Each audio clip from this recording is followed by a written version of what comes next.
Hey, what is going on, everybody? I hope and pray y'all are doing just incredibly well, phenomenally well. So, on this video, I want to go over contracts. So, I posed a question the other day on Instagram and Facebook, hey, asking, what are you stuck on? What do you need help with? And contracts is one of those things that came up multiple times. So, I figure it'd be a great idea to pull up a highlighted version of the contract that I fill out here because you'll see what I fill out, and it's going to be very transferable to even your contract, no matter what state you're in. Okay, so before I dive into it, click the like, subscribe, share, all of that good stuff. Check out the links in the description. I have my free boot camp, my masterclass coming up, and all of these amazing things that you can be a part of to help you achieve your financial freedom through real estate investing. Now, let's share my screen.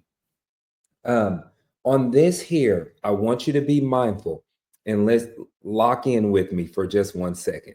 Let me make myself bigger here on this screen. Um, Remember, although I am showing you my Texas contract, you can almost take this video, kind of pause it, and see what I'm filling out and compare it to what you're filling out on your specific state contract. Okay. Most of this stuff is going to be pretty much the same. All right. Sometimes even easier. Like I do deals in Georgia, those contracts are even simpler than this. Okay. So do not be intimidated. Just take it one step at a time. Okay. But I'll highlight what I believe are the most important parts. Number one, obviously, the parties involved, your name or your LLC. You're going to also put on there your buyer. So you can put in the full property address, the city, the county, etc. I typically don't put the lot and block, but you can. Some title companies are lenient on it, like mine. They don't care. They can fill that in, so it's not an issue. If you really just have to have it, I mean, you can look it up. The sale price, obviously, right? So we want to put the sale price on there. We put earnest money. Now, this is extremely important here, okay? Earnest money and option money. So how much of this earnest money are you going to put down? So $0, $10, $500, you'll put that right there. You'll put the title company's information here. Title policy and survey. So I always put at the buyer's expense. One thing that I always highlight when I'm doing wholesale deals specifically, I let the sellers know that, hey, don't worry, we'll handle all of the closing costs. Okay. And so if they don't have a survey, I'll put in there that we'll cover the survey. All right. And you'll see here that, hey, the seller has within 3 days to turn in the survey if they have it. If not, it's at the buyer's expense. Okay. And so the end buyer will request if they want a survey. It's completely up to them.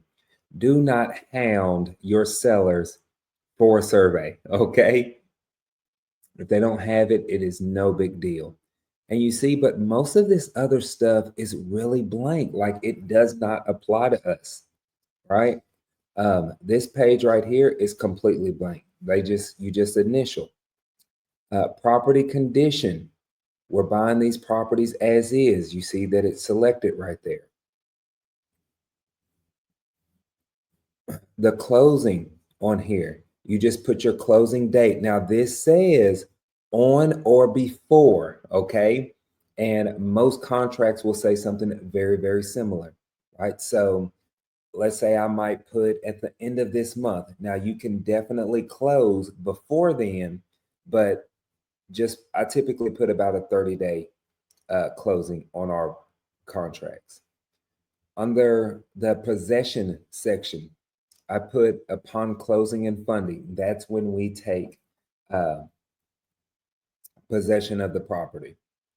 Special provisions is something that I fill out. I typically always put buyer pays all closing costs because I tell the seller that, and I also want it to be written on the contract because when I go to do an assignment of contract, my end buyer will see that the buyer pays all closing costs. Okay.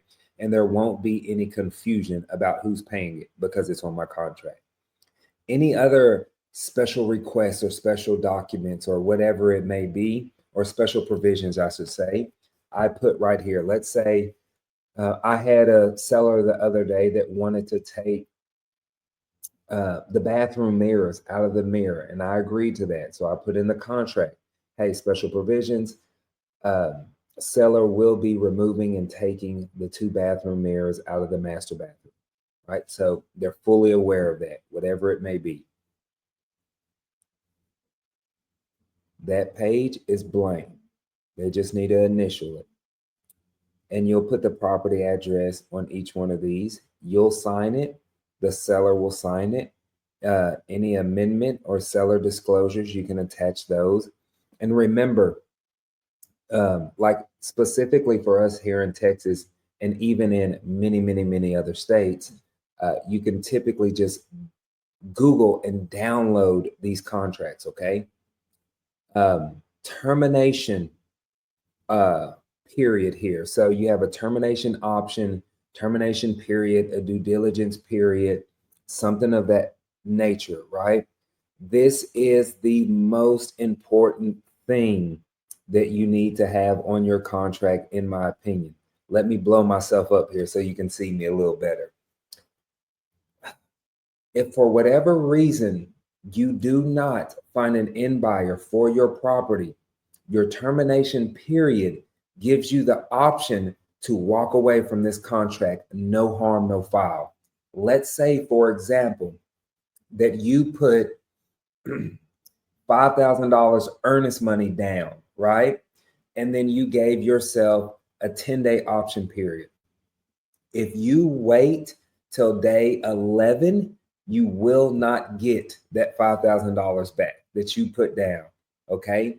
If you terminated that contract on day 9, you will get your earnest money deposit down or back, okay? This is important. Do not sign a contract, in my personal opinion, without some type of some type of option period, okay? So leave a comment below and let me know that, yes, you're with me. Give me a thumbs up that you understand. I will have a termination period on there. There's been tons of new investors that have actually lost money by not doing this. And I don't want you to be one of them, okay? So they put earnest money down and they forgot to put an option period on there, right? And then the day they put that money down, because they did not have an option period, that money went hard. So when they go to terminate that contract, well, you lose that money, all right? So I think that was a big enough rant. You should be with me by now. You sign it, seller signs it. This right here is just broker information that you need to fill out the receipts there. And that's it. That's contracts for you, okay? Now,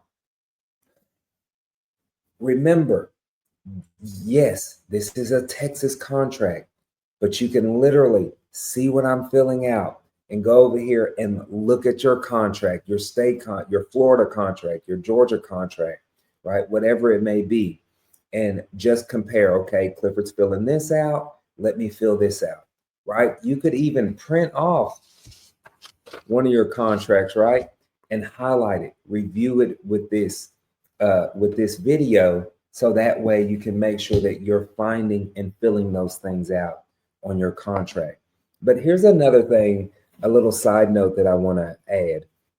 When I first got started and I got my first several contracts, and what's funny is I still do this. So I sent an email to the title company, the escrow officer there, and I said, hey, this is actually my very first deal that I've done, my second deal, whatever it may be. So I'm just getting into the swing of things. Can you please let me know if I did anything wrong on the contract, or if there's anything that you need me to make changes on or correct? Please let me know.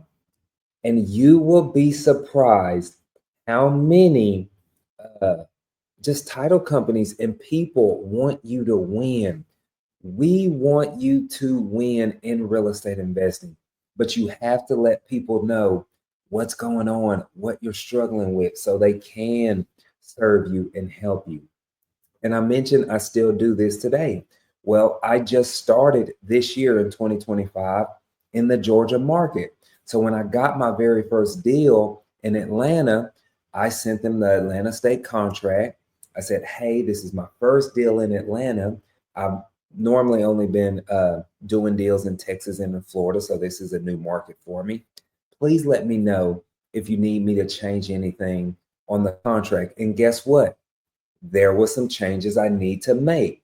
I was able to make those changes, no harm, no foul. We were able to get that property closed, no problem, right? So I hope this helps and gives you some type of relief when it comes to contracts, and just know they are not as intimidated as they seem. But y'all let me know if you're stuck on something else. Leave a comment below. I do not mind giving you or doing one of these trainings just for you, so that way we can get you unstuck and get you closing deals. But y'all have a blessed one. I'll see you soon.